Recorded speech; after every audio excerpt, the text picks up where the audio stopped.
মাধ্যমক ধন্যবাদ জনাইছো যিহেতুকে বিটিসি ত্ৰিপুৰীয় ইলেকশ্যন মই খালেংদুৱাৰ পৰা প্ৰতিনিধিত্ব কৰিম এইবাৰ কিন্তু খেল হ'ব খালেংদুৱাৰত মোৰ লগত থাকিব কণ্টেষ্টত UPPL BPF BJP আৰু বহুত দল আছে ইয়াতে এটো কিন্তু ৰাইজৰ দলে আমাক যথেষ্টখিনি খালেংদুৱাৰবাসী ৰাইজে সঁহাৰি জনাইছে কিন্তু জয় ইমান নিশ্চিত ৰাইজৰ দলৰ ঠিক আছে আমাৰ মেইনলি সমস্যা আছে যি আমাৰ ভৈৰৱকুণ্ডৰ পৰা যি নামি অহা যি পানী এই বান যিটো বাৰিষাৰ টাইমত আমাৰ মানুহ খেতি কৰিব নোৱাৰে আৰু ঘৰ বাৰীটো বাদেই এইটো থৈ দিছে তলত আৰু চৰকাৰে সেইবিলাক চকু নাযায় সেয়াখিনি গোটেই কথাখিনি আমি আমাৰ কোকৰাঝাৰত গোটেইখিনি আমি পুৰা বহলাই ভিত্তিত যদি মই ক'ব পাৰোঁ ৰাইজৰ হকে যদি মই দম মাৰি টিপুল ভুকাই যদি মই ক'ব পাৰোঁ যে মোৰ সমষ্টিত এইখিনি হোৱা নাই ৰাস্তা ঘাট হোৱা নাই গৰাখহনীয়াৰ সমস্যা খেতি পথাৰ হাজাৰ বিঘা আমাৰ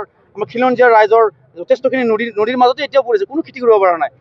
ভূমিৰ সমস্যা আছে মই এজন বুঢ়ো ল'ৰা হয় বিটিচিৰ বুঢ়ো ল'ৰা হয় বিটিচিৰ বাসিন্দা হৈও মোৰ আজি এতিয়াও আছে মোৰ খাজনা ৰচিদ মোৰ চৰকাৰে মাটি এতিয়াও মই বাস কৰি আছোঁ আৰু ইয়াতকৈ মোৰ বহুত ডাঙৰ কথা কৈছিলে আৰু চাওক হাগ্ৰামা মহিলাৰী ডাঙৰীয়াই বহুত ডাঙৰ লেকচাৰ মাৰে যিবিলাক হেলিকপ্টাৰ উৰাই আছে আমাৰ BTCত সেইবিলাক পইচা কৰ পইচা এইটো 17 বছৰৰ যি কূটনীতি যিমানখিনি যে ৰাইজক যে ঠুকাই লুটি খালে এই কিন্তু আমি গোটেই এইবাৰ হেৰি কৰি দিম বহলাই দিম ফাদিল কৰি দিম চাই থাকক এইবাৰে ৰাইজৰ দলে গোটেইখিনি কোনে কিমান টকা মাৰিছে কি মাৰিছে গোটেই আমি কম দিনৰ ভিতৰত আৰু 26 তাৰিখে আপোনাৰ ৰিজাল্টটো চাই লওক তাৰ পাছত আমি গোটেই কোকৰাঝাৰত ইয়াৰ বিষয়ে আমি ব্যৱস্থা ল'ম ঠিক আছে বাৰু জয়াই কম UPPL BJP চাওক UPPL কথাটো চাওক UPPL 5 বছৰত টিকিব নোৱাৰিল মই ভাবিলোঁ ৰাইজৰ দলে ভাবি লৈছোঁ UPPL হৈছে চাইনিজ মাল BJPটো ধুনীয়া ৰাইজক এতিয়াও সিহঁতে এই অৰুণোদয় আঁচনিৰ এতিয়াও ফৰ্ম দিয়ে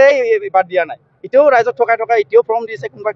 কিবা দিছে বহুত আমাৰ সমস্যা আৰু ৰাস্তা এতিয়া যিমানখিনি যে ৰাস্তাৰ যি হেৰি কৰিলে আধাশিলা হেৰি কৰিলে স্থাপন কৰিলে কোনো এতিয়া ভাবি আছে যে ৰাইজে ৰাস্তাটো বনাই দিব কোনো পইচা সিহঁতে বনাব এতিয়া চৰকাৰে নাহিলে কেনেকৈ বনাই দিব ৰাস্তা চাওক সিহঁতে ভাবিছে যি পাইছে তাকে লুটছি তাৰমানে সিহঁতে এতিয়া চাওকচোন UPPL লিডাৰবিলাকক প্ৰতিখনৰে স্কৰপিঅ' ইনোভা ফৰচুনাৰ সেইবিলাক পইচাটো ৰাইজৰে পইচা আমি ৰাইজৰ দলে এইবাৰ উঠি আহিছোঁ যে আমাৰ দুখীয়া ৰাইজখিনিক লৈ আমি সপোন আছে সিহঁতৰ ভৱিষ্যত আছে আমি সিহঁতক যদি আমি এই 250 টকাৰ বৃদ্ধ পেঞ্চন 412 টকা অৰুণোদয় আঁচনিৰ সেইবিলাকৰ কাম নহ'ব এতিয়া আমি ভাবিছোঁ কি আমি 10জনীয়া 20জনীয়া গ্ৰুপ বনাইকে আমি যিখিনি আমাৰ মহিলা আছে এই মহিলাখিনিৰ গোটবিলাকক আমি ৰাইজৰ দলৰ ফালৰ পৰা জাৰ্চি গাই দিম মই 10জনীকে কমেও 10জনীকে আমি জাৰ্চি গাই দিম ৰাইজৰ দলৰ তাত হাল দিম আৰু বিনামূলীয়াকৈ সূতৰ ব্যৱস্থা কৰিম ঠিক আছে বাৰু